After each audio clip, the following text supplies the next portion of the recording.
This podcast is a member of the Place to Be Nation family. Visit us at placetobenation.com, the only place to be in your pop culture world.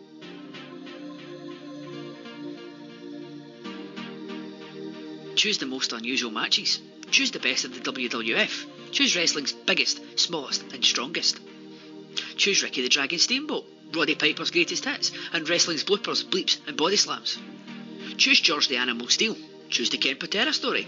Choose the life and times of Captain Lou Albano. Choose the Hulkamania series. Choose the Ultimate Warrior.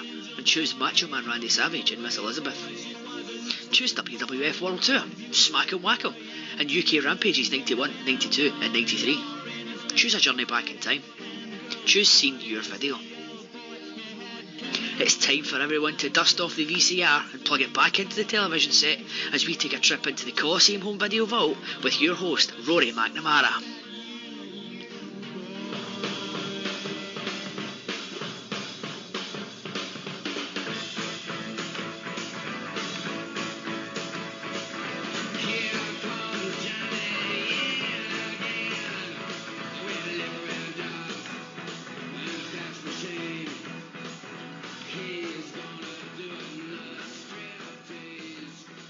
Place to Be Nation, welcome to episode 9 of Seen Your Video, the show where I, Rory McNamara, stick my hand into the damp cardboard box of Coliseum videos, pull one out, and then break it down to within, or very possibly beyond, an inch of its life. However, it is impossible to perform such an undertaking alone, so joining me today is a man who needs no introduction whatsoever here on the Place to Be Nation feed. He can truly be summed up with the two words, without whom, or, to choose another two words, the Podfather. He is, of course, Mr. Scott Criscuolo. Scott, welcome to Seen Your Video. Mr. McNamara, it is an honor and a privilege to join you. I've loved the show from the minute you started it because I think this is a tremendous resource of content here on the Place to Be Wrestling Network. And I also like the show because I think this is one of the few departments. I was saying this to my PIC, Mr. Azzaro, last night. I was saying that I feel like the Coliseum videos are the dissection of the network that nobody watches. Because you figure most of the age group or age range of network watchers are, younger. I know you're a little younger than me, and most, well, the running joke is everyone's younger than me, except maybe D'Amato. So a lot of people won't watch these because these are old and crusty, and, newer fans, when they think of this guy, they think of, the 90s and Goldust and things like that. But I think this is a great opportunity for all of us and our younger fans, our younger listeners, to really understand the business at this point, particularly for the WWF/E, I guess F, since we're in that era. So I love this show, and I'm so glad you're here on our network.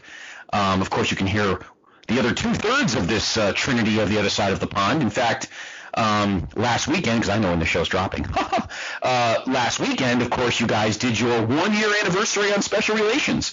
We did indeed. I was very excited about that. Did you think you'd get that far? If we got to episode 2, I think we would have probably warmly patted ourselves on the back, especially considering episode 2 itself was a live watch of December to Dismember. Yes, I know. I remember that's one of my favorite listens ever, was that episode. So anyway, if you can get past that, you can get past anything. So Exactly. Yeah, we had a lot of fun recording our latest show, live watching NXT The Revolution, and we have something very special in the hopper for our Christmas edition. So really? Interesting. Indeed, you'll very much be involved, Mr. Criscuolo. I am. Fantastic. My people will talk to your people. Exactly. No problem. I know we have to deal with, different money, cash and pounds and shekels. Easily done these days. Yeah, exactly. You need to skip the offshore account and get straight to it if required. Exactly. Scott, you have briefly mentioned it there, the show we're going to be looking at today, which we will dive into very, very shortly. But just before we do, I want to have a quick chat with you about Coliseum videos in general. especially this batch that the video we're watching today comes from, sort of late 85, early 86. I think I'm right in saying you would have been a fan for probably around 2 years at this point. So when these Coliseum videos, the first batch of 8 or 10, first came onto the scene, and probably costing more than a pretty penny, were you first in the queue on the Monday morning to pick them up? Did you get them a little bit after time, or because I know you have quite the collection there in your loft and attic and probably your front room as well. Were these set of videos amongst those? Yes. Oh, there was no doubt. I was, you are correct, Rory. I started watching wrestling, as everyone knows. I started watching wrestling in 1983.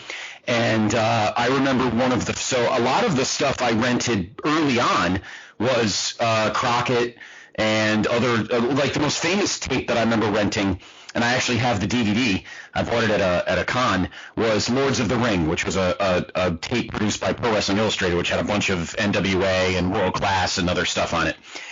The first tape that I ever rented from the Coliseum Video Collection was WrestleMania 1. That was the first one. After I watched that and I fell in love with wrestling, 83 and 84, I was kind of just getting to that fandom. But by the time the tapes started coming out, I was all over them. I'd rent them. I would buy them. And you are quite right, Rory. These were not cheap. Let's put it this way, to shoot a little bit ahead in the timeline. I remember when WrestleMania 4 came out on tape, on Coliseum Video. It was a 2-tape collection, if you remember, the infamous breaking the tape from the Andre Bear Hug, right, during the Andre Hogan match. That 2-tape was $40. Wow. That's crazy. And I think Survivor Series 87 was also, that was one tape, and I think that was $34.95. So people complain about $15 Blu-rays. Yeah.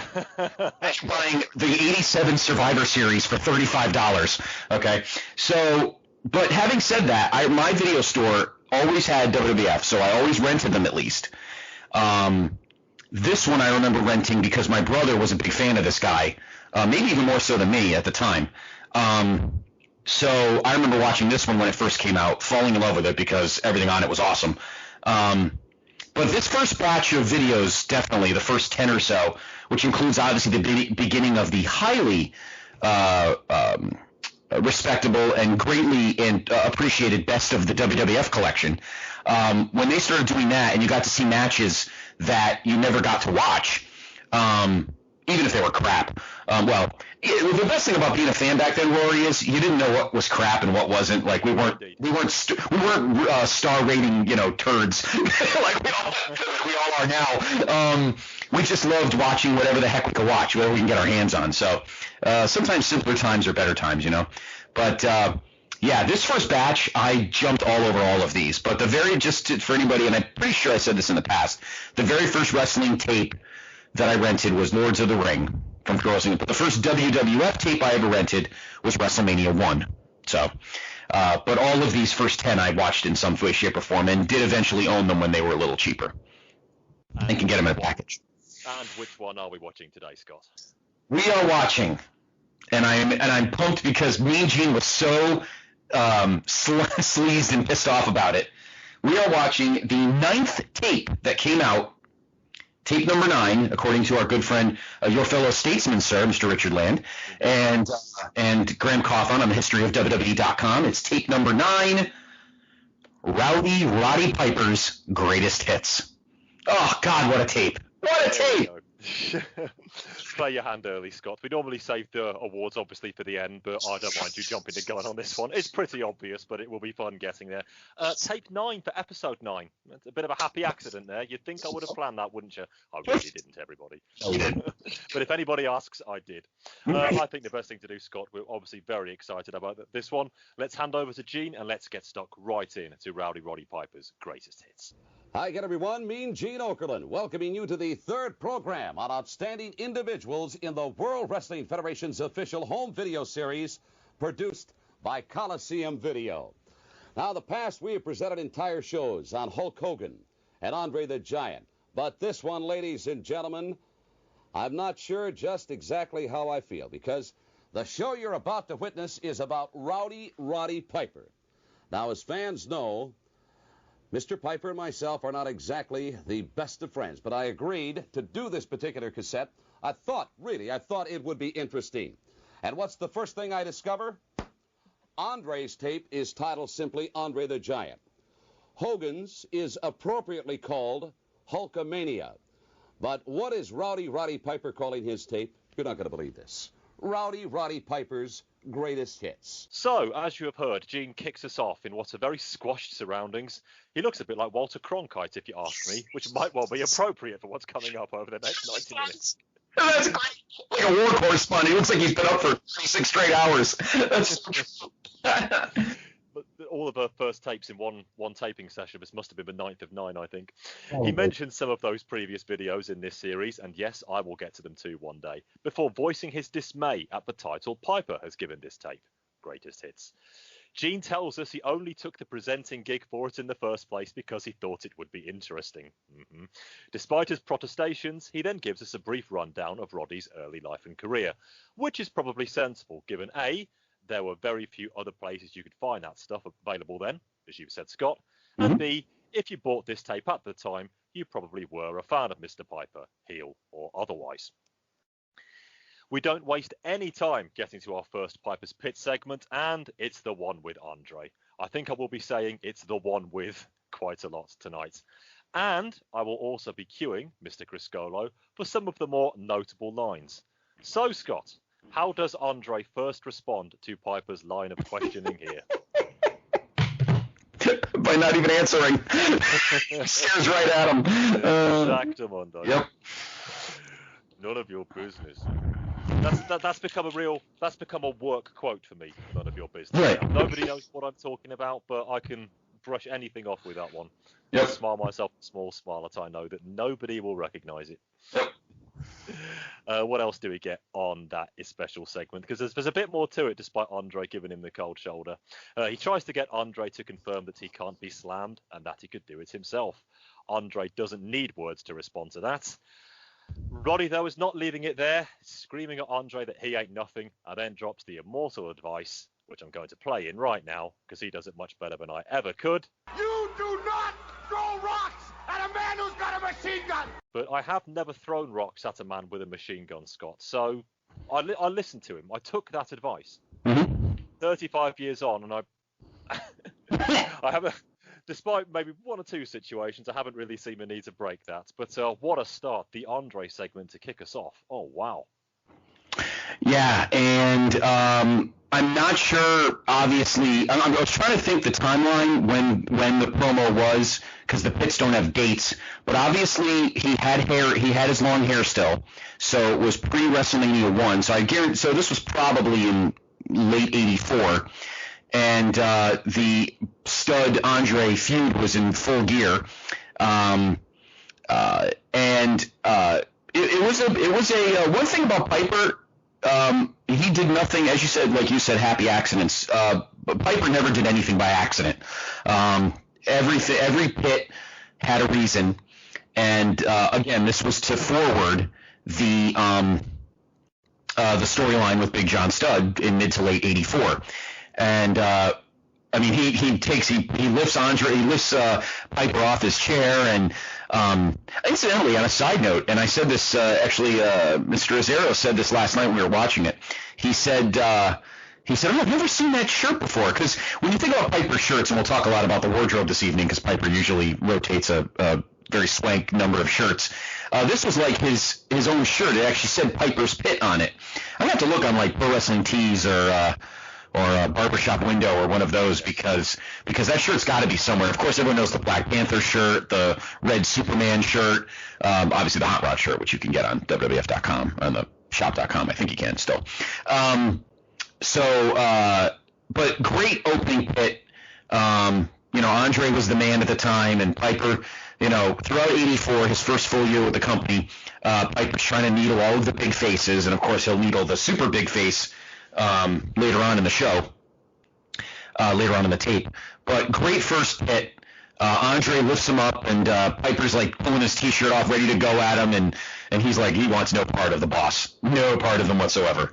And yeah, that was a great opening promo, great opening bit to put on there, because it showed that Piper would throw down verbally with literally anybody, no fear. He was a car wreck waiting to happen, and that promo, that first hit, was a perfect example of that. No fear wasn't just a T-shirt after all. Nope. That takes us straight to a match where Piper teams up with David Schultz, of all people, a natural partner if ever there was one, against Andre, of course, and as is customary for Seeing Your Video, Jimmy Snuka. I know picking this VHS I can't really complain, but Snuka follows me around like a, well, you know. And you think that's it for the snooker references on this show? Oh, how you underestimate me, dear listener. Let's talk about this match from MSG on March the 20th, 1984, with a commentary team of Gorilla and Pat Patterson. Schultz does indeed start, and Andre gives him a clean break. We cut to Schultz tagging Piper, who then immediately tags back. See, you can do that. Hogan at Survivor Series 87. Schultz goes... Peter Winston would approve of that reference. Yes.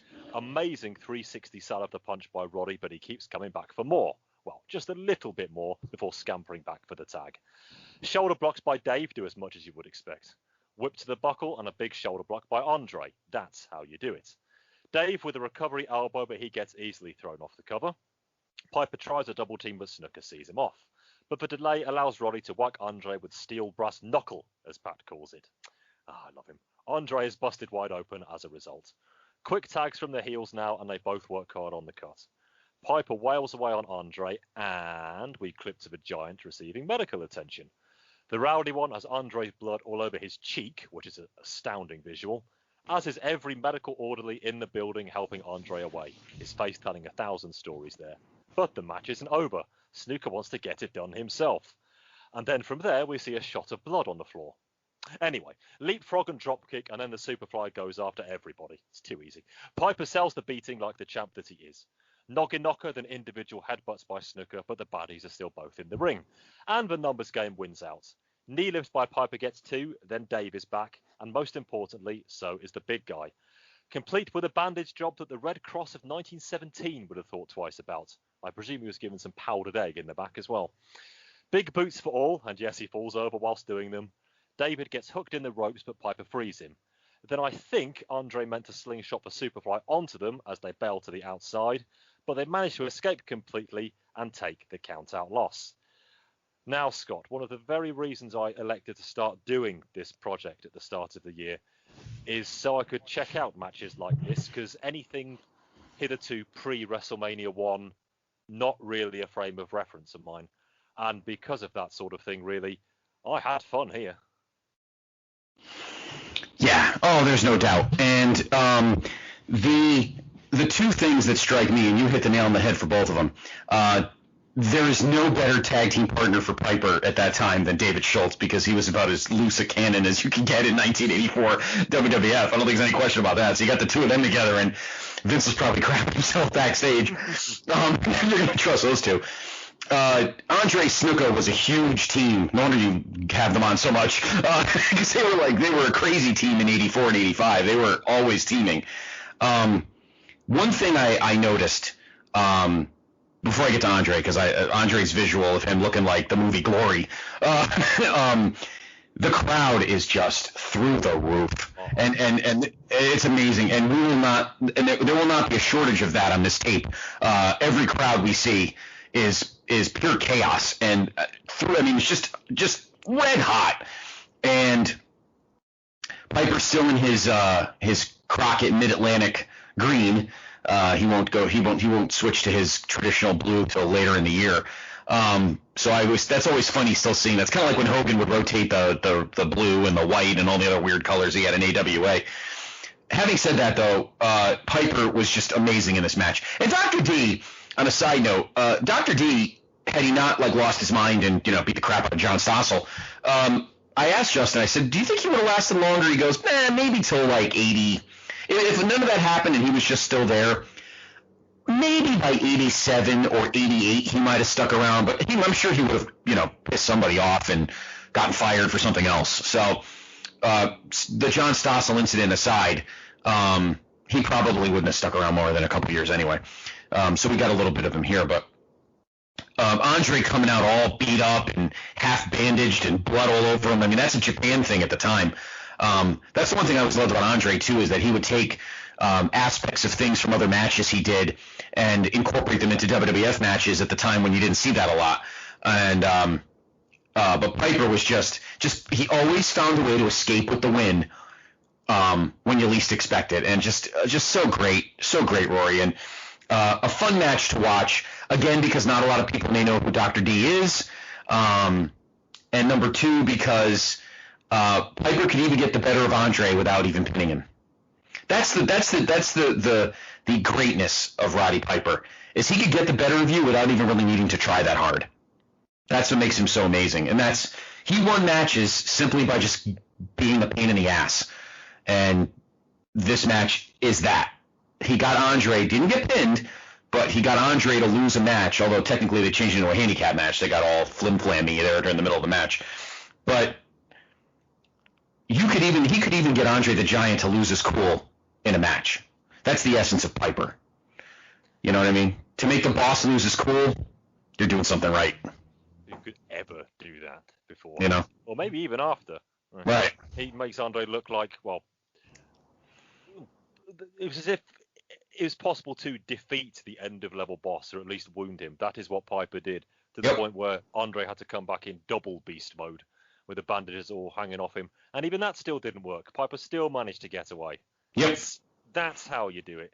Yep. He just thought, Amazing. you know what, I've had enough of this. I've made you bleed once. I don't need to fight you anymore. Nope. Let's just head off to the back. That really is how you do it. Yep. Without wanting to sound like that guy, that sort of thing is just a bit of a lost art for me. Yeah, this match was a ton of fun, by the way. 10 minutes of punches, but you didn't need anything more than that. And the crowd, as a running theme today, were molten for it. Yep, absolutely. Now, here we go. Talk about front-loading a tape. It's the interview with Frankie Williams. Okay, Scott, I'm going to need you again here. On the count, well, you're going to join me for this one, okay?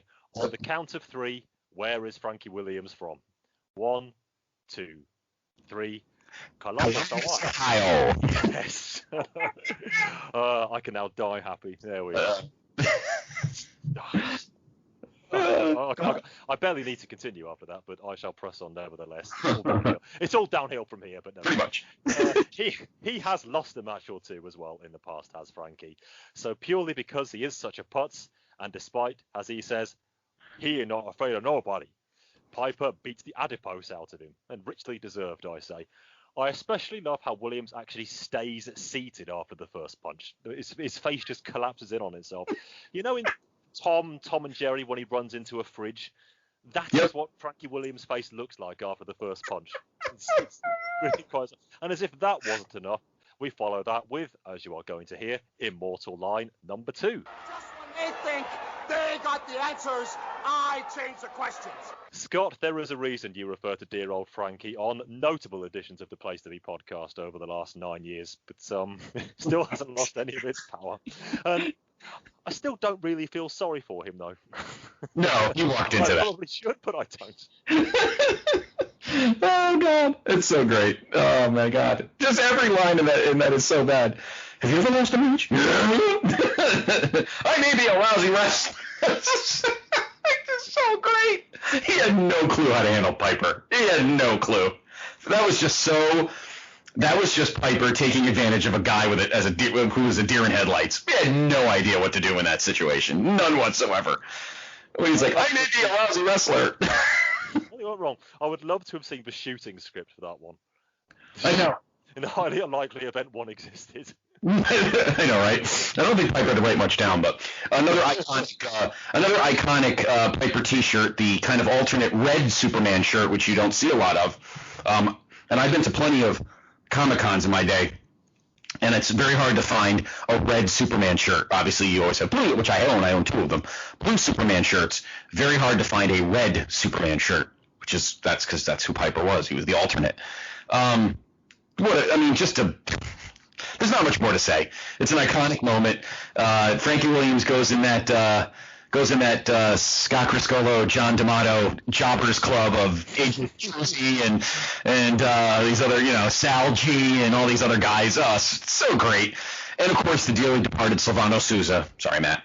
And but yeah, I mean, this is just a pit that if you've never seen it, if there's any pit, I mean, there's other pits to come.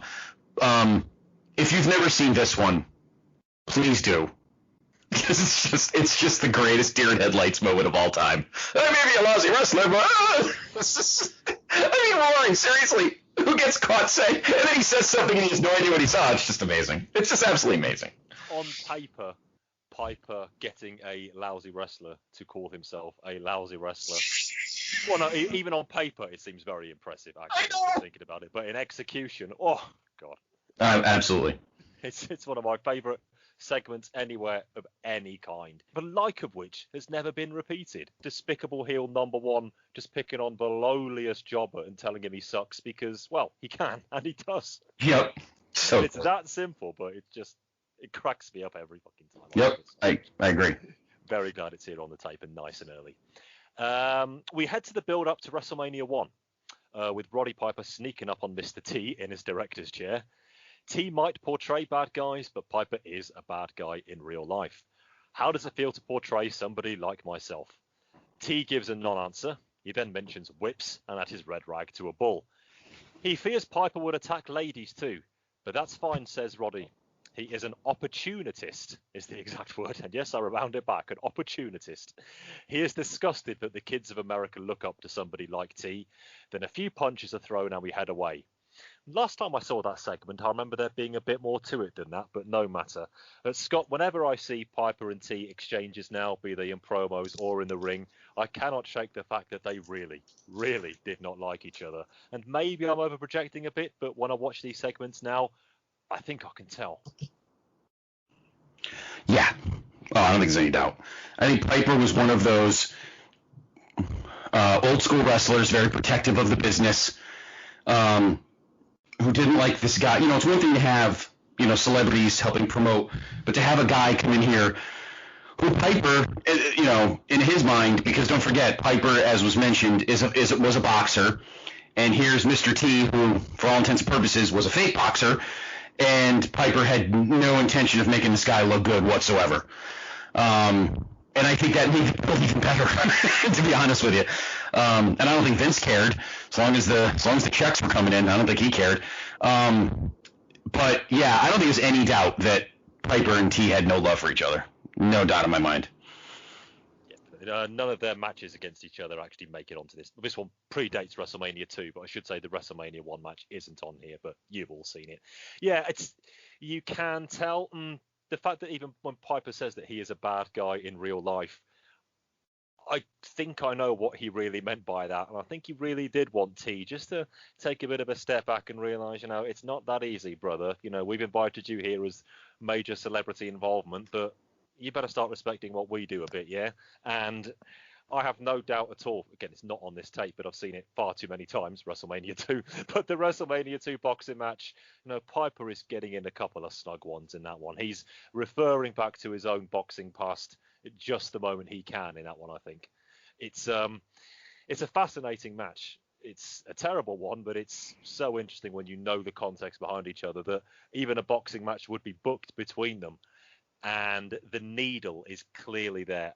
Every exchange they had over the year, and it throws these ones, even something which in its own right is rather unspectacular, certainly compared to a lot of things on this tape. It's just so interesting to see. We do have a big match on here, though. Maybe not WrestleMania 1, but we're going to get there with the war to settle the score. Now, Scott, question for you. You have, of course, talked about this on the PTB reboots. Can you tell me what edition of the Place to Be Nation podcast you did the war to settle the score on with the boy Rosero? Oh, God. I looked this up just before we went on. All right. I don't know it off by heart. No, the only one who knows the episode numbers is Chad Campbell. He's the only one who can memorize them. Oh, God, let me think. I'm going to say it was in 2016 probably, so late 16. So I'm going to say 426. I want to give you that. 428. Wow! Damn. That's well inside the margin of error. Wow. You're getting the 10 points there, Scott. Thank you. Thank you. I appreciate far that. Too good. Yeah. Great, Place appreciate to be Nation 4-8 is when the entirety of the water settled the score. Was reviewed by the PIC, so do go back and check that one out. But you're going to hear my play-by-play a bit now anyway, and Scott gets a chance after 4 years to re-review it again. So, after Piper and Ace are introduced, the Think allows Vinny's bestie mate Bob Costas to do the ring announcing duties. Piper's future echoes. Piper smashes the guitar to show what he thinks of rock and roll as a very loudly dubbed in Real American chimes in. Scott, what would Hogan's music, was it still Eye of the Tiger at this point? Yes. It would be Eye of the Tiger till, I think the first big show that he used Real American was WrestleMania 2, because the Saturday night's main event that the Real American video debuted was incidentally the Saturday's main event when he got jumped by Bundy in Phoenix, which set up the WrestleMania 2 build. So from here all the way to from when he won the title in January of 84 until like late March 86, he's using Eye of the Tiger. So this was definitely dubbed over. Well, you can tell how by the volume that it was dubbed over, but yeah. Loud dub. Yeah. So probably the next year from here, he still uses Eye of the Tiger till March of 86. And we get yet another iconic shot. You know the one of Cyndi Lauper leading Hogan to the entranceway. Never fails to give you the chills. After a brief stare down, the match is on, and they are at it, in Gorilla's words. And Hogan and Piper really do just wail away at each other. Collar and elbow, what now? Hogan's rights really do seem to have some meat behind them, and Piper is down nice and early. Slam by the Hulkster, and another one. And then he drops the big elbow on him. As Gorilla would say, does it better than anybody else. Hogan bites the ear, but Piper reverses, and a nice corner clothesline for a 2. But Gorilla knew full well that wasn't going to do it. Big kicks to the head by Piper, then tries a pinfall via a chokehold. And he actually gets a count as well, but a 2. Gene does some celebrity name dropping, and there is the sleeper. Again, our commentators call it as a chokehold, but this time it really isn't.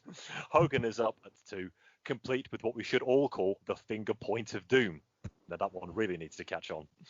Ace tries his luck too, but does not get very far. Gene calls this one a shootout, and he is not far wrong, as they again just unload on one another. Piper gets knocked down, and here comes Orndorff to take Ace's place. Atomic drop by Hulk, and I missed that move, but Piper gets off a desperation punch, and the ref takes it also. Leg lock by Piper to keep Hulkster down, and Orndorff splashes him from the top. The heels do a number on our hero as Cyndi Lauper threatens involvement. Gorilla, she'll get killed in there. T does get in the ring though, and is rewarded only by being stomped down. But when Hogan recovers, so does he. And my God, are the crowd ready for these 4 to go at it. Oof. It's teased for just a few seconds before various suits and NY's finest break everything up, albeit with some difficulty. Fair question from Gene. What happened to our match? The smoke clears, and then the good guys stand tall in the ring. Hogan isn't finished quite yet, though. He uses the MSG house mic to call the heels back out. He doesn't get his wish, however, and we cut away. Scott, I've seen a few, probably all of the big Hogan-Piper matches, this one, Wrestling Classic, etc. And whilst star ratings, snowflakes, etc. might be rather thin on the ground, I always enjoy their matches against each other because I know what to expect. I don't go in hoping I'm going to see anything other than 7 minutes of clubbering punches and a slightly screwy finish. And because of that, I really do enjoy them. And this, no exception. This match, I remember watching this live on MTV. Oh, wow. I was 11, and the rest of the card was on MSG. I didn't watch the card live. I think they did the rest of the show later on in the week on MSG Network or whatever. But MTV just did this. Rory, let me tell you something. The build, the feeling when the New York City Emerald Band, which is the Emerald Society, which is legendary in New York City, the Police Emerald Band, when you start hearing the pipes warm up and the drums, it's I can't describe it. I felt the same way when we did the show. You want to talk about a build that was through the roof. I mean, this crowd absolutely hated him. You know what, Rory? If you could bottle heel heat and give it to every Tom, Dick, and Harry indie wrestler today, drink this heel heat. Because no one, not many anyway, can make you absolutely despise him the way Roddy Piper could at that time. And that, the bagpipes and the band coming in, just so pompous and obnoxious, and he comes in wearing Hogan's shirt. I mean, it is fantastic. It's absolutely epic. And if you watched it live, again, myself, I know Johnny D'Amato watched it live. This is just amazing wrestling and amazing television. And the match is, as usual, not much, but them beating the tar out of T and the fucking cop. I wasn't sure if you wanted to swear. I know this is an Andy Atherton show, but I just wanted to make sure. Rip, it's fine. Yeah, I know. The cops coming in and it's just amazing. I can watch that War to Settle the Score match a million times and never get sick of it. It's just so great when you see execution like that. And Hogan was still not completely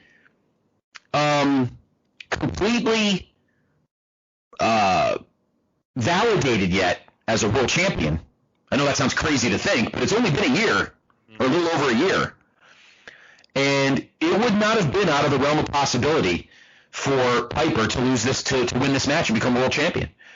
WrestleMania was announced, was mentioned, as far as I know.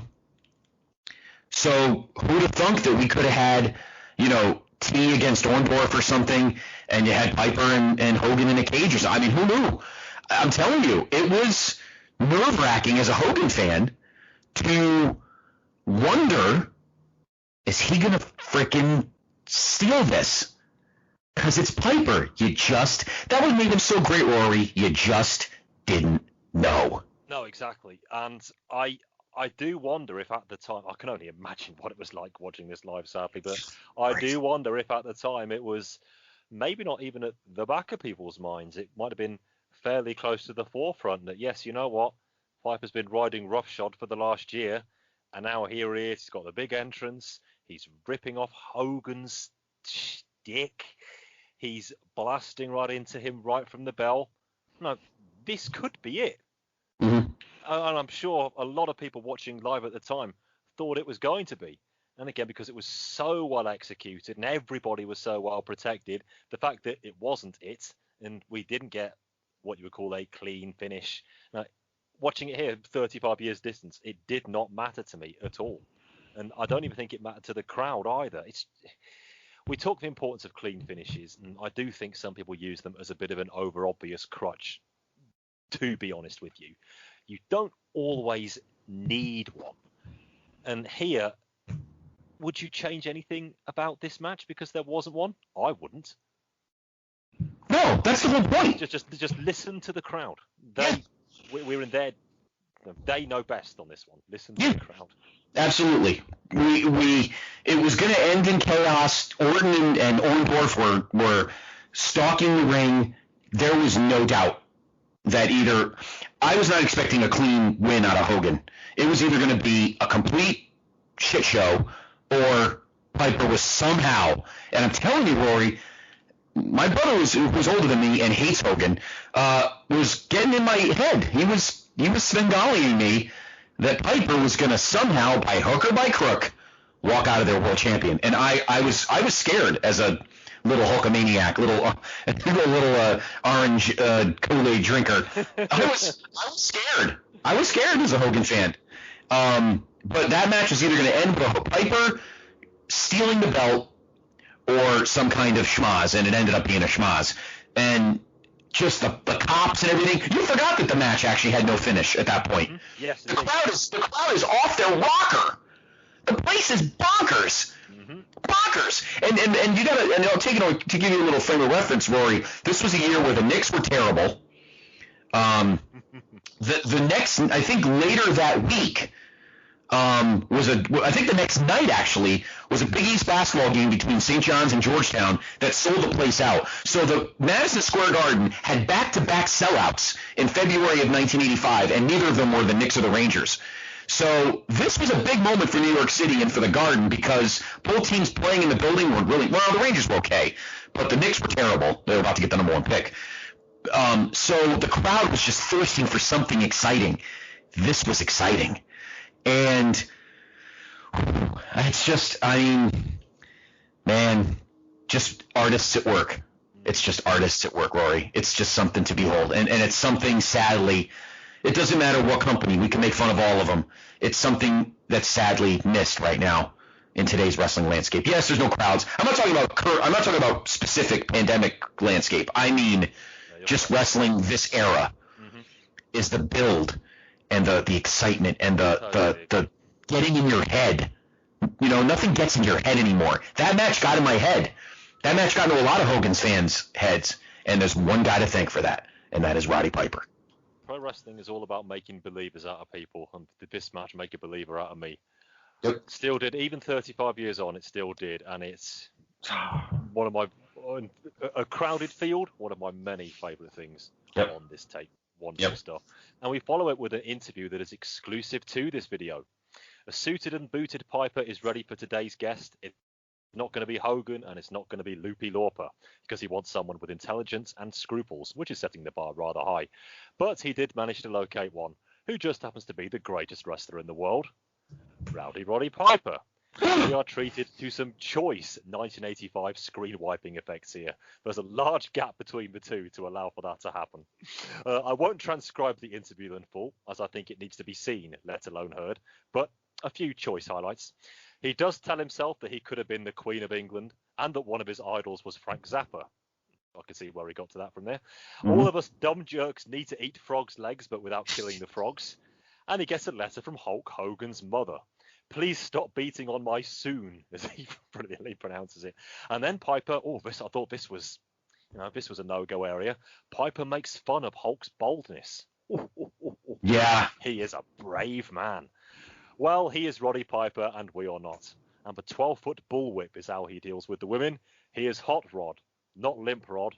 And unlike Clint Eastwood, when he shoots a gun, somebody gets pregnant. He then offers some advice on how to do the conception thing. Just give him a call. The interview ends with the usual mutual admiration society you would expect. And we get this line. I wouldn't fight you if my grandmother was threatened by the Huns. Just in case you were needed any further reminding, this was made in 1985. But Scott, 12 years before Mick Foley did it, and did it extremely, extremely well, of course, we had Piper interviewing himself. It's a broken record here, but this is gold. Too good. Almost. It's too good. It is. And I was, as Justin and I were watching it last night, and I've watched it a couple times in the past, I've always said this was definitely a video only, because you're listening to Piper say these things. There is no way they would have let that stuff go over on a syndicated show. No way at all. Absolutely not. There's only one guy that's good enough to interview himself. Mick Foley did learn the art of it, 12 years later. But just, I don't even have any words. It's that good. I mean, to have a guy be able to interview himself and fit it perfectly, because obviously he did one half and then he did the other half. So trying to answer something when you can't hear it, that's a fine art that not everybody has. But he pulled it off. Indeed, he pulled it off, and I was very impressed. And it's amazing. It's amazing a guy that was able to do that and to have that kind of technology for 1985 standards. Impressive, and very impressive. They were very careful not to. I'm sure when Piper was shooting both of them, he was told very closely to not walk too far to the middle, because it would have got a little. But I think it wouldn't even have mattered. He probably would have talked around it. But just a great bit of television. That one you're going to have to watch on the network, because that's nowhere. I mean, maybe it's on YouTube, but just if you have the network, watch it, because it's It's pure. It's Piper at his best when he's got to work with nothing. He got more out of himself than he did out of Frankie Williams. Really? A close run thing. Yes, I do recommend checking this one out, as I don't think it is anywhere else. I've got the Piper DVD set that came out in, when was it, 06? Yeah, 06. I haven't got it to hand here. I'm not sure it's on that either. So this was definitely the first time I've seen this segment in full when I watched this video a few days ago. So it's an instant recommendation if you're already aware of all the other great stuff on here. They got the timing, as you say, Scott, bang on. The use of the technology they had available to them, such that it was in 1985, it was very slickly done. The patter between the two of them, there was, you would have to try really hard to see or hear the join there. It was very professionally done. You could tell that it was done for video, so they probably would have had more time to get it right than if it had just been a turnover for the weekly TV. But clearly a lot of thought and love went into this one, and there's no doubt at all that Piper was enjoying being on a even looser rein than normal. I mean, Hogan's hair follicles being the topic of discussion. Oof. Yeah. I wonder how, or even if Hogan found out about that. What was he going to do? Tucked away on Piper's VHS, he might be on safe ground, Roddy. Yeah. That's a good point. One place he could get away with it. Yeah, great segment. So many lines. I just picked out 10 of them. There were 100 there. And I'm just gushing uncontrollably during this, but with good reason. Although maybe now the next couple of segments going to bring things down just a little bit. We switch to a workout before the WrestleMania 1 main event. Gene sees a hooded Piper meditating in the gym as he and Orndorff get ready to defeat two geeks, as Ace calls them. On this rare occasion, Piper has no words now, just hisses and guttural sounds. To the other room, but looks suspiciously like a redressed room of the one we were just in, but never mind. General shots of Piper and Orndorff working out in preparation, and then being thrown out of the building, with some poor schmuck being beaten up on the street. Just quickly on this one, Scott, we don't need to detain ourselves too long on here. I didn't think much of this one in its own right, but as a prep for WrestleMania 1, I can see why it's here. Yeah, I think they were just trying to make it out like those guys weren't taking the match seriously, and they were bullying Mean Gene, and they were just in this like dank little toilet hole with a couple of rough weights and stuff, and then they beat the crap out of the poor schlub in the sidewalk. I think it was just really to build for the main event for Mania, and make it seem like he's not taking it seriously. They're not lifting or anything while Orndorff is. Piper's just kind of sitting there all sullen. So definitely the side of Piper you didn't see that often, but nothing more than just a way to build to Mania by them being very dark and foreboding, and the bullying of Mean Gene really was the main thing. Not much to add to that one, really. And I'm going to lump it in with the next segment, too, which is from TNT. Always good to see, though, from May 1985, where Orton is here to get his arm checked out at the doctor's surgery. Dr. Stevens shows us some x-rays and confirms that surgery was not required. All bones are now in complete alignment. Piper thinks that can't be Orton's arm.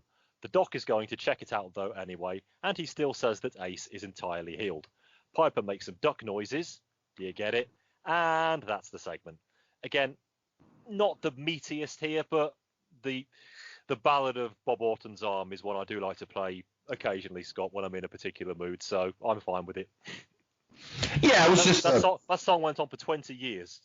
Yeah, exactly. That's all it was just to push the whole storyline that Orton wanted to keep the cast for weapons purposes, and that he was not really healthy, and they were just mocking. It was a typical TNT, kind of throwaway segment. It was fine, though, because any chance to see Ace actually getting something done on here, I'm happy with, because I'm a fan of. What was it? Joan Rivers called him at WrestleMania 2, the Ace Comedy Funny Man. Yes. On a side note, JR and I said this the other night, the night we were watching it. Orton had an impeccable array of vests that he had on these segments. Between his old school black tassel, he had a colorful vest on in that gym. He had a vest on in another segment. He was rocking the whole vest game quite well, I must say, in different capabilities. Nice, nicely spotted. Right, but enough of that nonsense. This is probably the reason I would say most people even bought this tape 35 years ago. I've got no other notes on it, Scott, just to simply say Piper's Pit, Jimmy Snuka, the coconut shot. Mm-hmm. Discuss.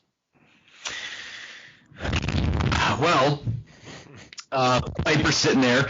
Snuka kind of does the same no-sell that Andre did in the previous pit. Piper wanted to make Snuka comfortable, so he pulled out a pineapple. He pulled out bananas. I'm like, this would knock it away now. I'll tell you that right. 1984, everybody. Yep, 1984, everyone. Just let it go. And pulling out bananas and all that. And he throws out coconuts. He gets up and he goes, "You making fun of me?" And, Piper goes, no, I'm not. And you could see it. I mean, I don't think you saw it live. I didn't see this pit live, sadly. But watching it now, you're like, oh, you could see it come. And he drills him with that coconut. Because you had to hit Snuka hard enough for that thing to explode. Because if it was a real coconut, that's not like a peach. You're going to have to really. And he slugged Snuka with that coconut. That was not. I mean, he laid into him. And then the thing fell over. You could tell they were in that Allentown airplane hangar or wherever the hell those things were. The thing had like a weird roof and everything. And he's just beating the piss out of him. And then Snuka chases him off. And, of course, Piper hides behind a locked door. Typical Piper. Holy crap. I mean, the fact that now I wonder, here's my thing, Rory. I'm still wondering if the pushing over the set was, if the pushing over of the set was kayfabe or not. Yeah. I've still wondered about that to this day. I've asked, I asked D'Amato, I asked my brother, anybody who was watching around that time. Do you think Snuka meant to push the set over? I think he did. I don't think Piper cared. I think the more chaotic looking, the better. I think that was Piper's philosophy. I'm sure Vince wasn't thrilled because that set probably wasn't cheap, but or maybe it was. Who knows? Looked like it might have been. Yeah, looked like it might have been a couple of extra 2-plies. But just to be like, because not a lot. You didn't see a lot of moments. Maybe in '83 when Snuka and Morocco were feuding, which was the first big feud I ever watched as a fan. To see. This action going on, around like cables and cameras and, off the ring, and just like, it was amazing. And I can't believe I'm about to admit this, but my first favorite wrestler before Hogan was Jimmy Snuka. And little did, the hell did I know? I plead the fifth for being an 11-year-old kid, but, I loved Snuka, so I was mad. But when they showed it on the Cindy's, like couple weeks later, wow. I mean, I wish I could. You could go into Piper's head and just wonder how do you, when you walk onto the set before you're about to tape a pit, what do you have going on in the back of your mind? Like, how do I want this to evolve? How do I want this to work? Do you want him to hit the ground? Is Snuka going to just fall into this? Like, how's he going? Is he going to no sell it and screw it? And mess me up? It could not have been executed better. So, to his credit, and we don't give credit to this guy a lot, considering other things in his life, but kudos to Jimmy Snuka for letting that thing all hang out and throw the set around and just everything just collapses. That is probably one of the 10 or 15 biggest TV moments in the history of the World Wrestling Federation. Yes. Thinking that. Yeah, you can't forget. One of those you just think of straight away, don't you? Yep. Just off the top of my head, Andre ripping off Hogan's crucifix, or Austin on the Zambo. These are just coming out of my head out of nowhere now. I'm not putting any rhyme or reason, just the things that come straight to you. Yep. Savage Elizabeth at WrestleMania 7. You know them all. It's one of those. Yep. No. It is one of those. It is the WWF, and there's nothing anybody else can add to this. I'm sure everybody listening to this show has seen it, and they've probably seen it multiple times. But again, like the very best on this set, every time I see it is like I am seeing it for the first time. And I still, have to try to stifle a gasp when Piper eventually goes full bore with the coconut, whacks Snuka right in the bonce, and the set collapses with him. You knew then this wasn't just your run-of-the-mill angle. Who needs a set in this situation? It felt like it was going above and beyond pro wrestling almost, and it still does. Like so much on this set. Okay, maybe some of the language hasn't aged particularly well. No, that's true. No, but the heat and the light of these segments and a great deal of the matches was powerful now. Certainly for me watching it, as I say, with a lot of different distance who didn't see these live at the time, as strong now as it was then. And people talk about Piper Snuka for very, very good reason. But now we're going to get a match between them, a no DQ match from May the 25th, 1984, with Lou Thez as the guest referee. Very good quality footage here. I wonder if the full show is out there somewhere. Maybe our friends at History of WWE can let us know. But the crowd are into this one as the kilt goes straight into Snuka's face. Thumb to the eye, and that double-handed slap thing gives Roddy the early control here. But Superfly pounds away with some rights of his own, and Piper skedaddles. He comes back for another shot to the breadbasket and the response of one of his own. Alfred on commentary muses as to whether Piper should even be allowed in our sport, as Piper hits an inverted atomic drop. And I missed that move too. Diving knee and a cover attempt, but Snuka squeaks out at 2. Superfly blocks a punch, then gets off some of his. Snuka follows him outside, and the crowd have been, as Paul Lee dangerously would say, unrelentless. Common on commentary in 94 ECW. Big punch, Snuka and Piper with a mega sell of that. He all but threw the air. Belt shot to the head, and this is just wild now. Headbutt by Snuka, and then he goes for it all, and poor old Lou gets the worst of it. Backbreaker by Jimmy, and now a flying body press. Is it time for Superfly Splash? No, not yet, because Piper has Thez's strap. He awakes and sees it, then clamps on a sleeper, and he wants to get involved. Of course he does. Then both Snuka and Lou punch the bejesus out of Roddy, like Lou Thez was the guest ref on No Mercy for the N64 or something. He wisely runs for it and gets counted out in this no DQ match. Well, okay, a count out in a no DQ match is a bit on the nose, but I'll buy it.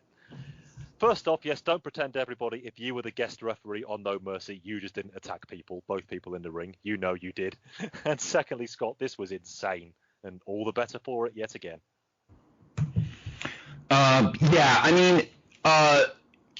First off, Mean Gene screwed up.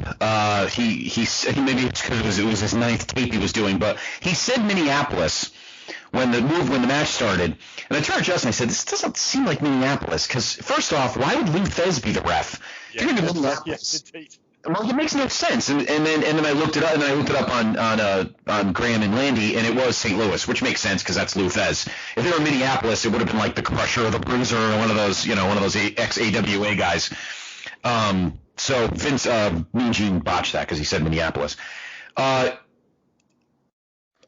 match itself is what it was, but it was a ton of fun, and I really enjoyed seeing Lou Thez there, because Lou Thez is a guy, Rory, that you don't see a lot of in WWF lore. Of course, he was a former, if you listened, the Doctor and I in a past episode of the NWA Saturday Special, we talk a lot. We did an episode on Sweet Charlotte, the World's Heavyweight title. We did a big segment on Lou Thez, and I said to myself, and I said to him, in the history of the WWF, and all the great wrestlers they talk about, from Buddy Rogers and Daboon and those guys,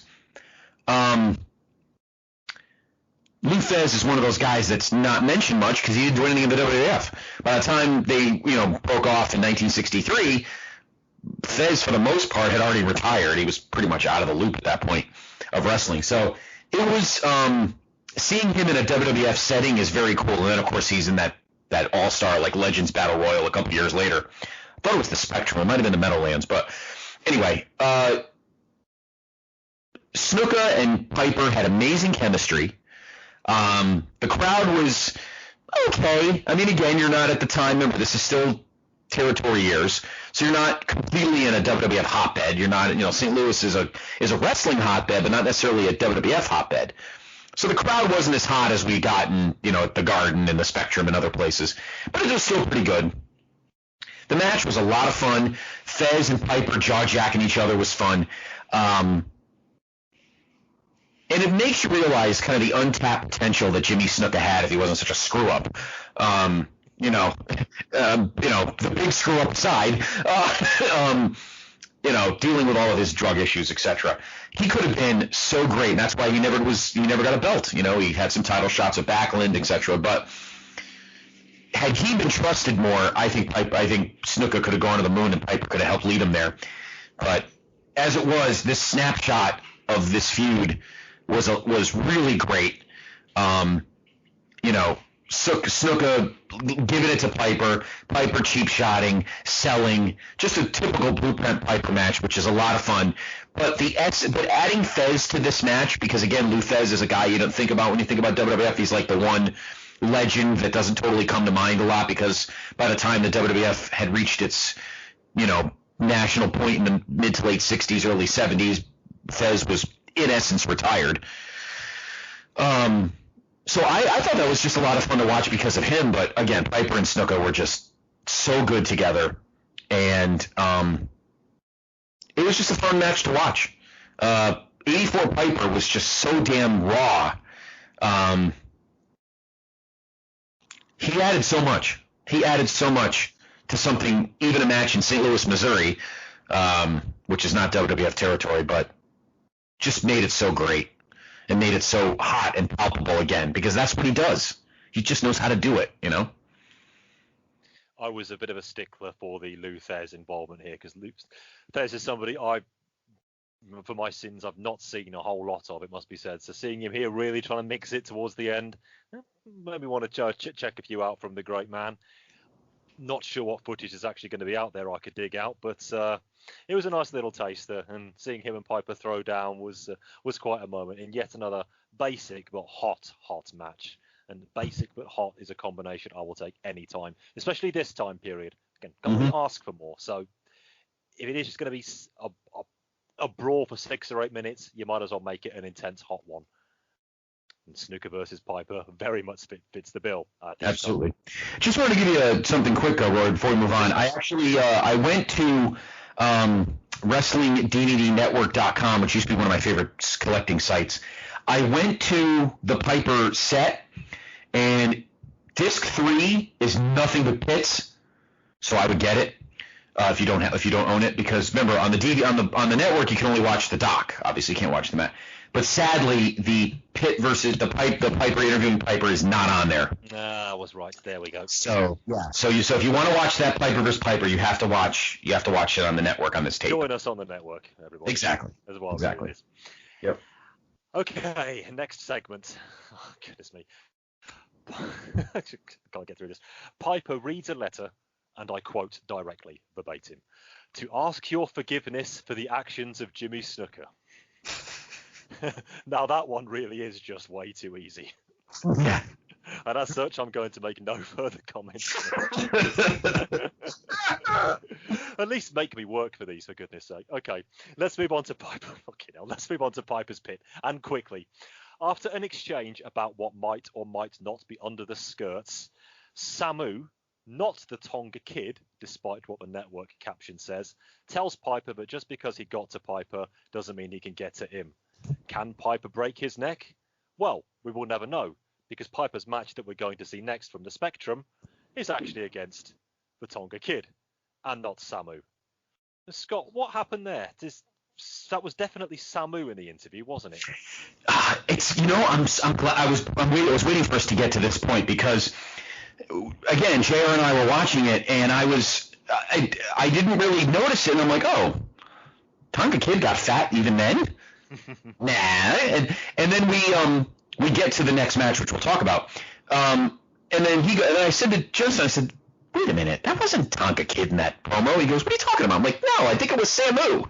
He goes, Samu? I'm like, yeah, it was definitely Samu, because he had like the frizzy hair, he had the mustache, but he was bigger, he was a little more fuller. He's not as in shape as Tonga Kid was. I'm like, that wasn't wasn't Tonga Kid. He goes, it was Samu was on Piper's Pit. He goes, so yeah, no, that was definitely Samu. That was not Tonga Kid. So I don't know where that came from, but I don't know if Tonga Kid wasn't around. I have no idea. I was confused. I didn't understand. Not just me then. That's good. It was not you at all. No. I thought I was going loopy, but no, you were not loopy. Was Samu. Yeah. Okay. Yeah. And unexplained mysteries. If you know, do get in touch, etc., etc. So the match is between Piper and the artist we do know as the Tonga Kid, as I say, from the Spectrum, and this one dates from December the 1st, 1984. Research. I don't just throw these shows together much. Right. We saved that for the special relations. We actually work on these ones. Bit of a pause before the bell in this match, but then Kid goes to work, and he goes to work fast. He won't let Piper escape either. Big headbutts and a roundhouse right, then a hard shot or two directly to the chest. He calls for a timeout, does Piper, but of course that's not happening, so he's just going to have to do the poke to the eye instead. Slap to the chest and a backbreaker, but a nonchalant cover. The Kid is up, and after some freaky dancing, he is on the attack, or would be if Piper didn't go right for the throat.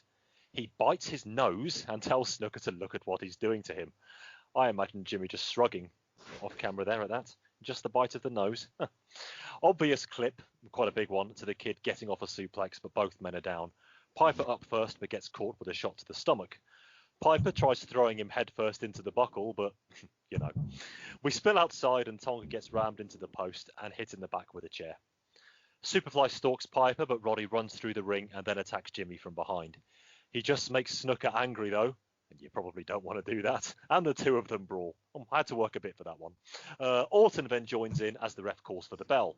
Tonga is up, and we have ourselves a nice four-way scrap to conveniently set up our final encounter on this tape. And Scott, that's what this one was. A bit of a setup match, really. No more, but no less. Yeah, it was evident. And here's a case where obviously Tonga Kid, very inexperienced, as Steve Austin would say, green as grass. And, this is where Piper's at his best, kind of, let in the, teaching in the ring. So yeah, it was really a setup match for something down the line, Orton and Snuka, and so Spectrum crowd hot because the Spectrum crowd's very good, just like Nassau in the Garden. But again, another snapshot of how a guy like Piper, who cares so much about the business, will teach as you're doing the match. Obviously, again, Tonga Kid, very green, and this is a big moment. I mean, anytime you're in a feud with Piper, you're not curtain jerking. You know what I mean? You're usually the mid-main event or you're last. So for a kid like Tonga Kid, who was relatively fresh, Piper was doing an amazing job of teaching as it's going on. And just follow my lead, kid, and you'll be fine. And, you got Snuka out there and then Orton, and everybody helped along, and it made for a great story to tell. Here's this young kid, this young up-and-coming wrestler, superstar, related apparently to Snuka, but, Piper's going to bully him and push him around. Yeah, and it told a great story. Everything Piper did had a purpose. Every feud Piper was in had a story to tell, and they were all very different. And this one was bullying the kid because you're pissed off at his, elder. So amazing story to tell. I was watching it again. I was very impressed at how good Piper was at directing and teaching and being the guy who knew what to do, with all these younger guys. I mean, not Snuka, obviously, but definitely Tonga Kid, who obviously is in the middle of like a mega feud all of a sudden in 1984 WWF. Piper did a heck of a job of not making it look bad, and it didn't, thanks to him. Nothing spectacular here, but as you say, it was a good lead job. Not a carry job, that's something different. He was helping Tonga Kid out rather than dragging him through the match. You could turn around and say Piper didn't necessarily have the chops to be a carrier in the strictest sense anyway, and you'd probably be right. But yeah, this did feel like a bit of a master apprentice match, really, and I think Tonga Kid was in there with the right man at the right time.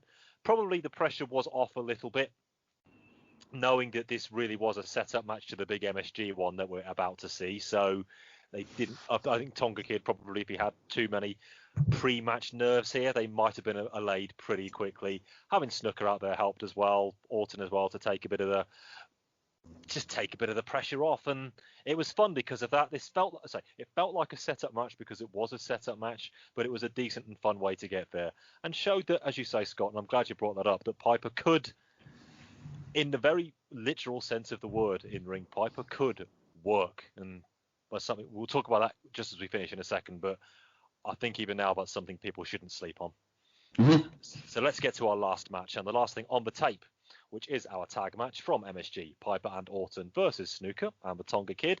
This one dates from December the 28th, 1984. So, Scott, right before the reboot. Yep. It had been 4 days later you would have done this one. Yep. Absolutely. Yep. Now you get your chance. Yep. We start with all four. Oh, I wonder what the other card was like for this. Ugh. We start with all four men in the ring, and the heels get slingshotted right into one another. Headbutt by Jimmy, and we start proper with Roddy and Tonga. Armbar locked on and a high crossbody, and I mean high, it was head height. Enough for a 2 count as Tonga continues to work on the left arm of the Rowdy one. He escapes into a tag, but Orton takes an armbar immediately out of the tag. That was very nicely done. And here comes Jimmy. Orton tries to punch out of an arm wringer, but to no avail whatsoever. Knee to the bicep by Jimbo, and then he hooks the arm as well. Piper pretends to want the tag, which is a great touch, but then he gets one, so he does try his luck after all, but doesn't get very far. Slams for both heels by Superfly, and it's time for Roddy to do some begging. And the eye poke, which always seems to work.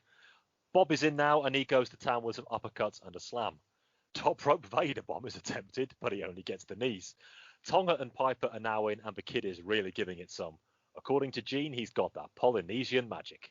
Piper chokes him out with the tag rope away from the view of the ref, and now the heels have the upper hand. Forearm to the back by Orton, and now Piper in with a hammerlock. See, I told you. Many, many, many tags from the bad guys as they neutralise Tonga completely in their corner. Brilliantly done. He rallies, but Cowboy stops any chance of a quick tag and knocks Snooker off the apron. Chinlock by Roddy as I see that the MSG scoreboard advertises Sesame Street Live on Sunday, January 6th. Kid gets a second wind to eventually tag in Snooker, and he is on fire. I guess you could say that today's show was brought to you by the letter R. Thank you. He goes after everybody, including the referee. Yes, I worked on that one for a long time. He goes after everybody, including the referee. Cover on Orton after he gets sent into the buckles, and when the ref gets to 2, he stops counting. Monsoon sells it as him covering his head to prevent getting hit by Tonga Kid, but I think Piper was meant to break up the cover there. Anyway, Roddy is tied up in the ropes as Orton and Snooker fight on the buckle. High crossbody for a very close 2, as the Rowdy one does break it up this time. After that, things just go completely haywire, all four going postal on one another, both inside and outside the ring. Tonga and Snooker run into one another. Piper accidentally hits Orton. It's complete mayhem until the bell goes, and then we cut away from the tape very quickly after that. Scott, I called an earlier match involving Piper and Snooker wild, but I hadn't seen nothing yet. This was off the charts, and at the same time, a bit of a tag team masterclass. Yeah, that's a great term, actually, tag team masterclass. Incidentally, I went to Landy and Graham, and I wanted to look at, you had said, oh God, what's the rest of this card? Well, incidentally, Rory, there's actually a couple of gems on here. I got to see if Landy's got this in his little stash. There's apparently on a side note, before we get to this match, there's a Adonis Murdoch Briscoes tag match that went 27 minutes. Oh, wow. Okay. So, and this is the show where we talked about earlier when Piper smashes the record over Albano's head. So this was not the only time. What we're about to talk about was not the only thing Piper did that night. So, damn, just missed it by 4 days. If you do a reboot for the reboot, you could go back and do it. Yeah, well, yeah. Steve Bennett says we need to reboot all the way to 84, but it's too late now. Anyway, but I'm sure that I thought that maybe the Titans of Wrestling guys would have done that. But anyway, I love your term tag team masterclass, because this truly is. This match is an essence of how to handle various styles of wrestling and various styles of different guys and be able to really dance a dance. And amazing. The one match I wish was on this show, this tape that wasn't, although it might have been later in the 80s, later in that year, was the Tornado match with JYD when Orton and Piper do that epic double slam, which is always in the beginning of every Coliseum video, as you very well know. Yes. Yeah, not on this card, but this match is one that's not talked about a lot. And again, Orton and Piper, talk about a pair of gloves. Or a pair of comfy socks. That's what those two were. They knew their stuff together. They probably worked a little bit together in the Crockett's circuit in 82 probably. But this definitely was a snapshot of 4 different types of wrestlers. Orton was the technician, Snuka was the high flyer, Piper was the kind of the instigator, staller kind of guy, and Tonga was the was the young kind of green wrestler who was just kind of following everybody else. And it worked to perfection. You already had a hot night. I'm not sure when the Piper Albano record smash happened, before or after this match. If it was before this match, maybe that's why the crowd was so through the roof. Yes. If it was before, then so be it. The crowd's already hot. But if this was after he had already gotten in the ring, smashed the record over Captain Lou, shoved Cyndi Lauper to the ground, and then slammed David Wolf. This place is already, the ripcord's been pulled, Rory, and from now till the end of March, it's just 3 months of just absolute chaos and mayhem and electricity. I didn't know particularly all that was on this same show. Wow. Yeah, I just caught it. It's on Landy's, and this place was a sellout. They had, look at this crowd, 20, including the Felt Forum, which is the theater, 26,092 were there that night. Oh man, busting at the seams. Yeah, just to see. Normally MSG shows capacity.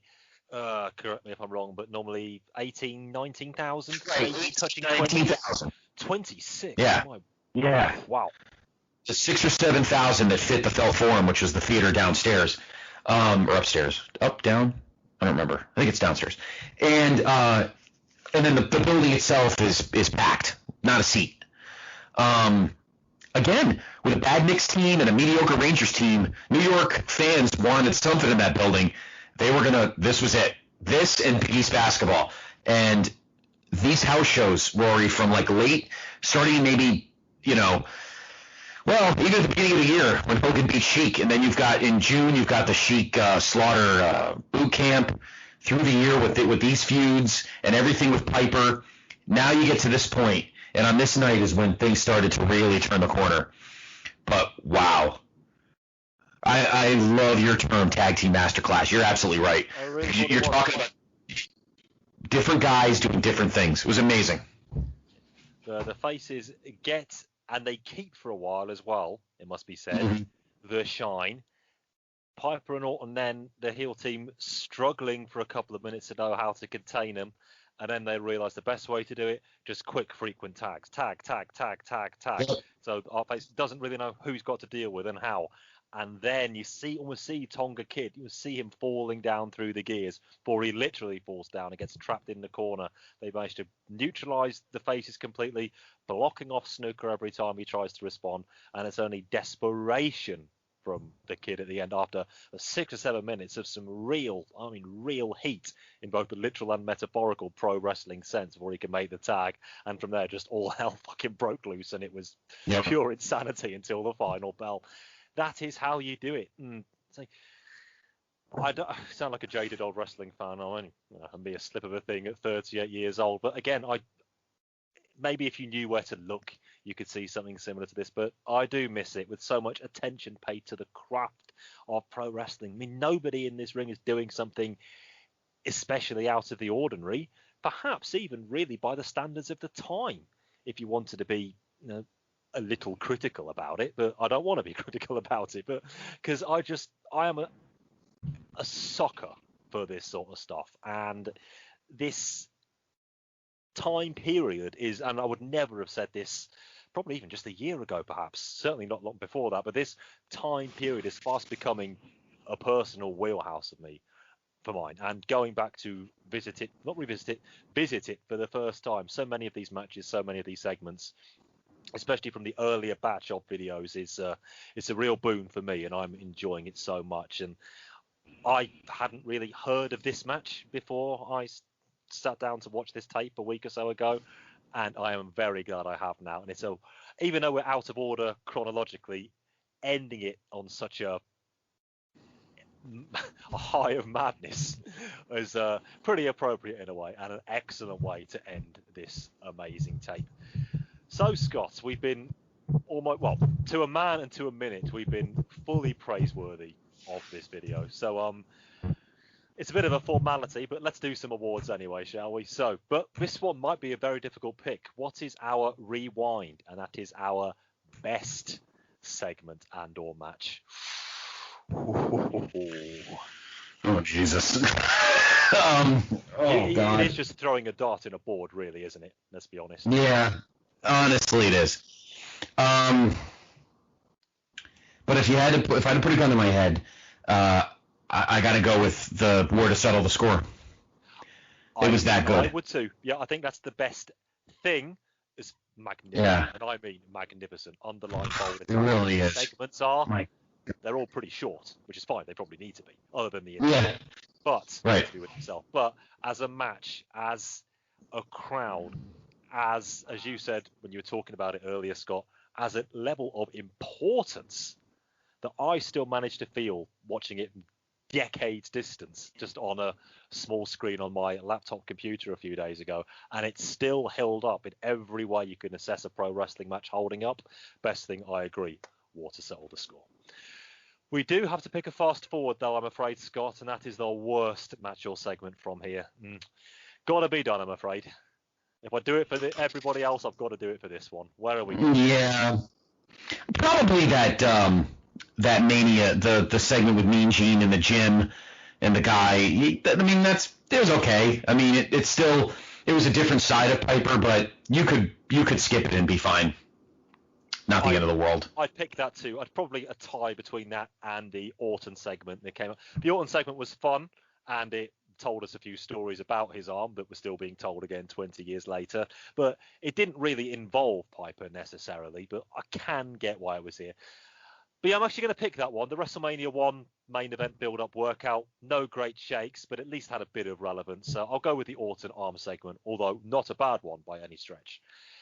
What is our pause moments on this tape, Scott? The most striking visual? Again, a fair few to choose from.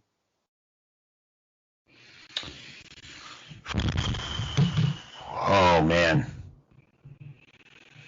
Probably the Frankie Williams face. I think the Frankie Williams face. Yep. Let's cover definitely. It. Let's cover it. The Frankie Williams face has to be one of them.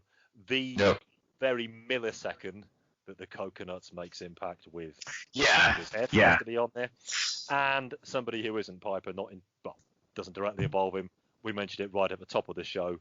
Andre swathed in bandages. Oof. Just that one shot. Indeed, when we get the credits at the end of the tape, the selection of stills, that is one of them, and that is not there by accident.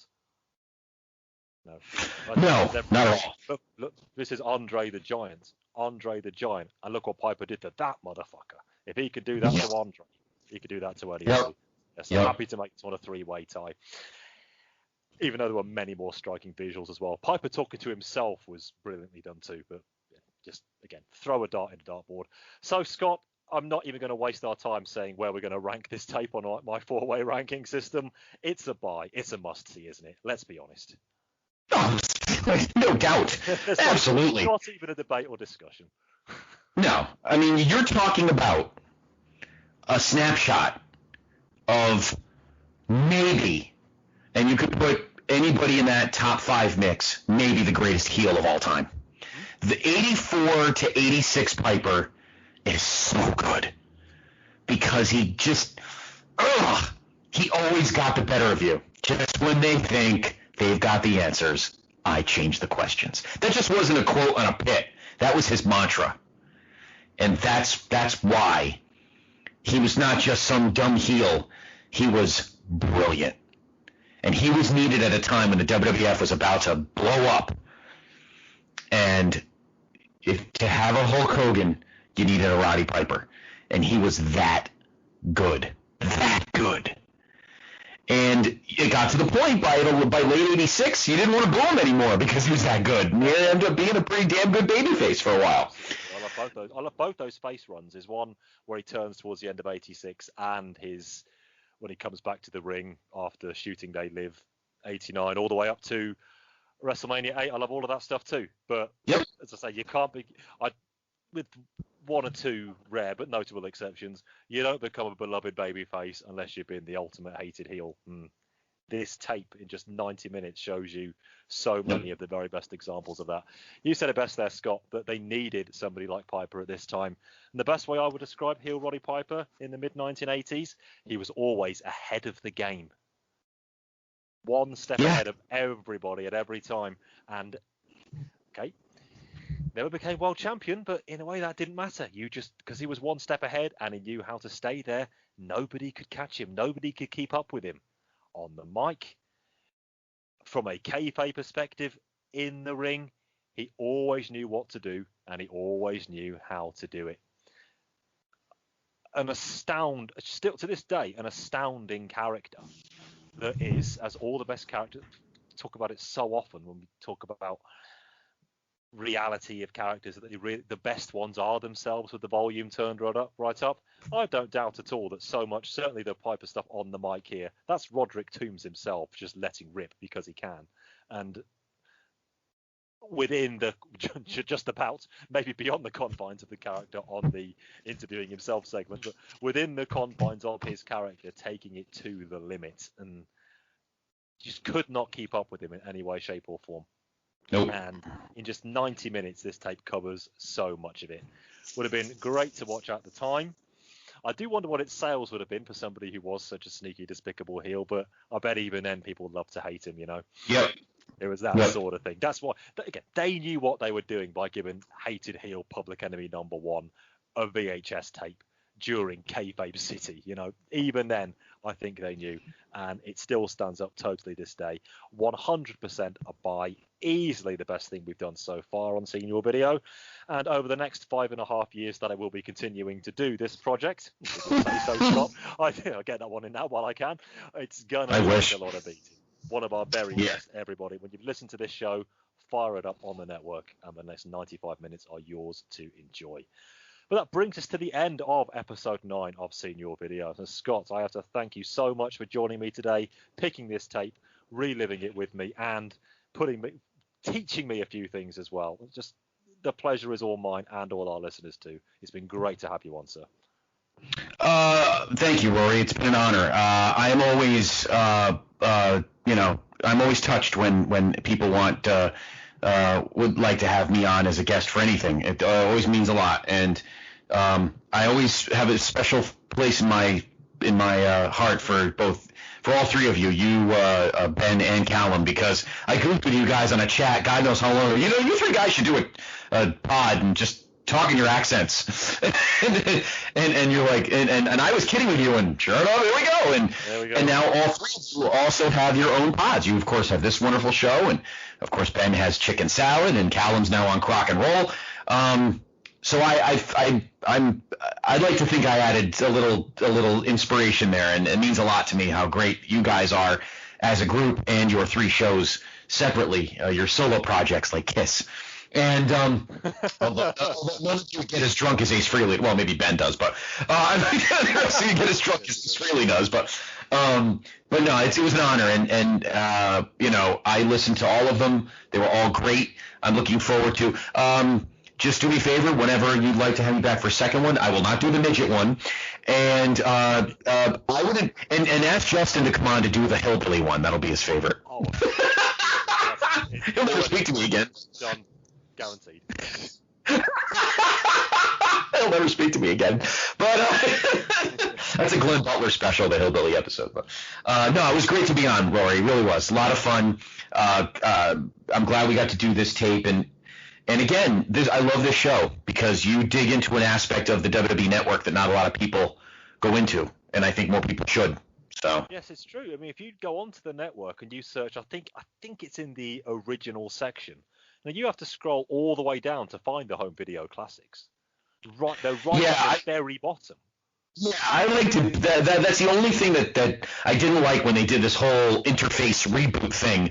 Is the Coliseum videos had their own tab, very clear to find in the original thing, and now they're like you got to like dig, and it stinks. You got to like because they don't have the title of the show sometimes under the thing, under the screen cap. So come on, WWE Network, do a better job of that. But yeah, there's just so many good old school Coliseum videos that are a snapshot of everything that was great about the WWF in the 1980s. I think you have to take advantage of it. Yeah, and I'm loving doing them, I really am. Say, uncharted territory for me before I started doing this project. So as much as we do is to entertain, inform, and educate and all that, it's very much doing the same for me on the episodes of Seeing Your Video in so many ways. So I'm having a blast doing it. And again, Scott, thank you so much for affording me the opportunity, sir. And I'm so glad. I always get a lot of great feedback on these shows too. It is gratefully and welcome received, everybody. So I'd like to thank everybody for supporting this show on the Place to Be Nation Network throughout the year. And of course, it will be continuing all the way through 2021. Scott, what else have you got going on at the moment as this show drops? Oh, well, you can follow me on Twitter at PTB Podfather. Follow the brand Twitter at Place to Be Nation. Rory, we got a ton of crap. We got a ton of stuff here. All the shows are great. I think let's see. When is this dropping? So I know what's going on. Okay. We did do a previous. We just did an episode of the Place to Be podcast. Check out Place to Be Nation's main event, the Saturday special. This show, of course. Now I'm thinking of the calendar. This coming weekend will be the next episode of your compadre there, Ben Locke's Chicken Salad. New episode next week, this coming weekend. And a lot of people are doing Christmas-themed episodes, including you gentlemen. So watch out for that one. So, yep, stay with us through the month of December. We're going to have a lot of fun here on the Place to Be Wrestling Network. And, of course, I call it a quad because we have 4 feeds, of course. And don't forget to go over to the Place to Be Nation pop feed. Andy Atherton, Jennifer Smith, and Miranda and everybody running stuff over there, doing a wonderful job. So they're going to have a lot of Christmas-themed stuff, too, and Hanukkah, I assume. And, of course, don't forget the Jenny Position and the No-So feed as well. But we're going to have a lot of fun in December, so stay with us. Placetobe.podbean.com, and get your merch. It's Christmas time. tpublic.com. Type PTBW in the search and get yourself a Special Relations hoodie. That's my thing. Special Relations. Thanks. I know our friend Mr. Slomka bought the Senior Video mug as soon as it became available. So yes. I do hope he's got the Special Relations hoodie as well to complete the set. Exactly. But yeah, tpublic.com and then type PTBW in the search and all the great stuff is there. T-shirts, long sleeve shirts, hoodies, mugs, stickers, masks, everything you need. Promote the shows. The logos are awesome. I thank our good friend JJ for helping us with it. Yeah, they're fantastic. It's good stuff. The logo, I just say the logo for this show. I don't think I've mentioned it on air disgracefully so far. The logo for this show, fantastic. I really love it. It's brilliant. I do too. I love it. Really, I do too. Good. And I hope the show lives up to the quality of the logo and will continue it has. to do so. But Absolutely. we're in the UK recording a bit late, so I've got to go to bed now, quite frankly. Real life getting in the way, recording this on a Sunday night. But Scott, one more time, thank you so much for joining me again, and I will have you back on for another Coliseum video in the not too distant future. It won't be the midgets one, I promise. just remind me I told you that it won't be one, just in case. Absolutely. Make sure we're doing this on air so we've got it taped so you can turn around and say, actually, you said on air that I'm not going to do the midget one. So. Exactly. And Vince, I'm going to have this file. I can do what I'd like to it, so maybe I'll just put that one separately. Scott, it's been fantastic. Everybody, thank you so much for listening to this show and throughout the year as well. We'll be back, of course, in 2021. But for now, Rowdy Roddy Piper's greatest hits. We have very much seen your video. Thanks so much for listening. We'll catch you next time. I'm from Columbus, Ohio.